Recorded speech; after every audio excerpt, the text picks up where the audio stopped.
Aujourd'hui, je vous montre une astuce hyper pratique dans Photoshop. Vous allez voir, vous allez pouvoir vous déplacer dans un fichier qui est zoomé en sachant exactement où vous allez sans avoir besoin de naviguer pendant 1 heure. Ça va vous paraître bizarre comme ça ce que je décris, mais vous allez voir qu'en fait c'est hyper pratique et du moment où vous la connaissez, vous n'allez plus vous en passer.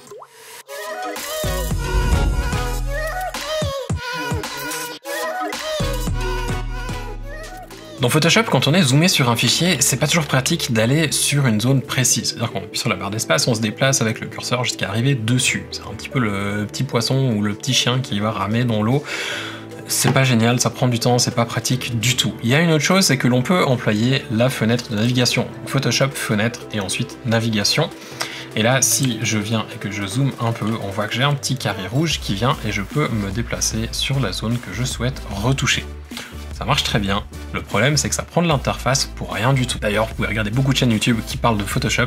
La plupart du temps, qu'est-ce que les gens font? Sur cette fenêtre de navigation, ils vont coller leur tête pour s'afficher en petit pendant un tuto. Donc, ça va vous montrer à quel point ça n'a aucune utilité. Si je referme donc navigation, hop, je vais aller dans Photoshop, ensuite sur Préférences, Interface. Et en appuyant sur Alt ou Option plus majuscule sur un de ces carrés,